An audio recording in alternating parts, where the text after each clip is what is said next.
Valorant's new map Corrode is full of lore. It's an Omega Earth map located in Mont Saint-Michel, which is a tidal island in northern France.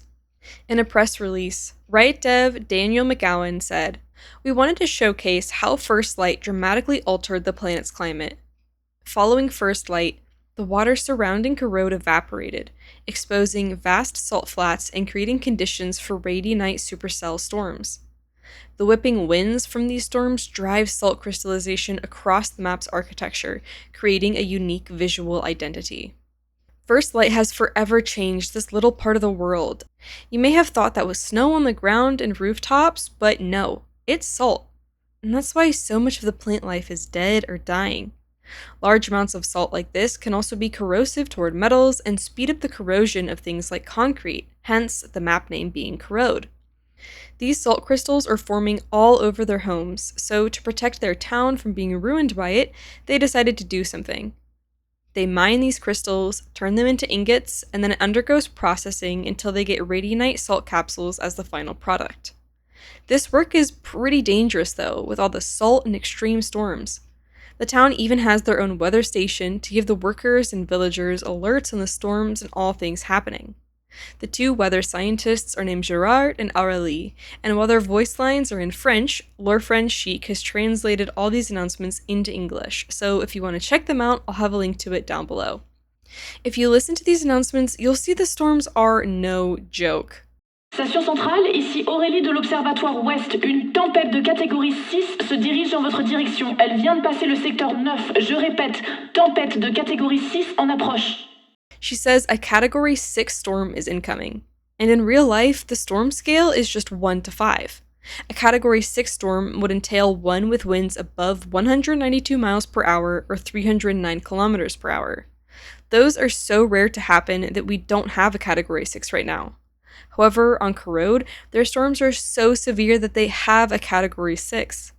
That would be truly frightening to experience and explains why we see so many warning signs around the map.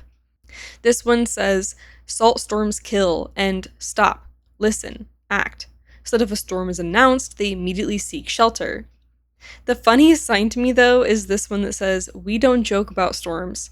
Meanwhile, the storm depicted on the sign has a literal smiley face in the center. Anyways, moving on. A group called Atlas has shown up to take all this Radianite salt off their hands. Atlas is Omega Earth's interdimensional security to protect Omega from other worlds coming to their Earth. At least, supposedly.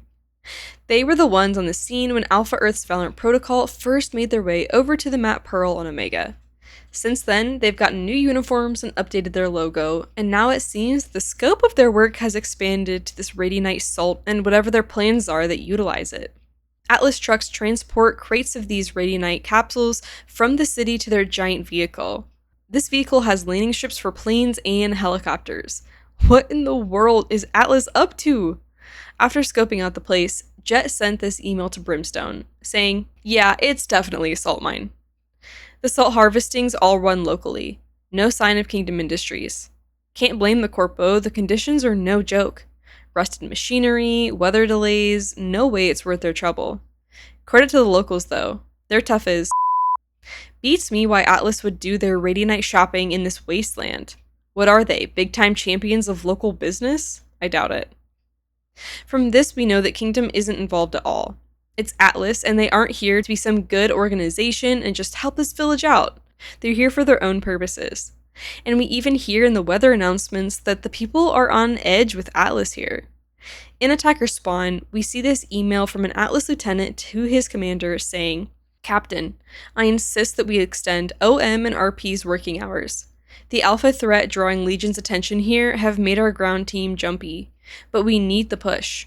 I'll adjust prisoner watch rotations as needed. Once they crack the formula, we can begin final Mega Spike assembly. Legion hasn't questioned us yet. Reality stabilization was the perfect cover for this entire occupation." OM and RP are referring to Oren Mikanev and Ruben Pontes, two scientists who were working at the Everett Lind facility on the map Fracture before it got destroyed. The two of them were some of the only scientists who worked there that survived. After the whole incident, they were wanted by Atlas as we saw on the map Pearl, but they had recently been captured. And now we know what's happened to them. Atlas has taken them as prisoners. In real life, Mont Saint-Michel has a long history, with it being home to a famous abbey, being a garrison during wartime, and also being a prison under King Louis VI. It would be wild if Atlas was keeping Orin and Reuben in those old prison cells. Anyway, Atlas wants these two to research some formula that will help them with their mega spike.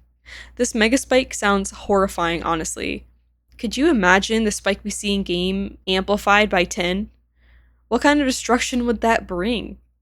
Is this mega spike intended to be brought to Alpha Earth? Let me know your thoughts and theories down below. It seems that Atlas is up to something nefarious, and they have even fooled the Valorant Legion in Omega into thinking that they're here to work on reality stabilization. We saw the ways that Omega Earth's reality is actually being destabilized on the map Pearl, but they're using that as an excuse for all that they're up to. Atlas is probably afraid that if Legion knows the whole truth, they will try to stop them. But as long as Legion believes that Atlas is working on reality stabilization, Legion will be happy to fight us, the Valorant Protocol, off of Corrode to defend their Earth in mission. Now, as for the Radianite on Corrode, you may have noticed that it's purple. Normally, when we see Radianite on Alpha Earth, it's green, and on Omega Earth, it's orange. We don't know why it's a different color quite yet, but I've got two working theories. The first is that the Radianite here has a different property that results in the purple color. The second is that if we think of Radianite as an element on the periodic table, then on Corrode it has bonded into a salt. In chemistry, a salt is a compound that is formed through an ionic bond, where you have a positively charged cation and a negatively charged anion that bond together like two magnets. Lots of salts have different colors than the elements do by themselves, so this could explain the color change. And perhaps Atlas needs the properties of Radianite when they're in a salt form? I'm not sure, but regardless, we know that this Radianite salt is forming as a result of these Radianite supercell storms that are forming in the area. You can even see one raging on in the background of the map. We saw a clove in what appears to be a storm cell in the V25 cinematic, so this plotline seems to be far from over. The map has tons of little things hidden on it, so let's dive in. Of course, we have the tactipels all over the map. They're playing hopscotch, games, hiding in windows, and even having some kind of weird meeting in the basement where one of the bears is fully encased in Radianite salt crystals. The map also features some murals, and this one shows the miners of the town heroically stepping up to keep their city safe. The villagers aren't going to let this destroy them.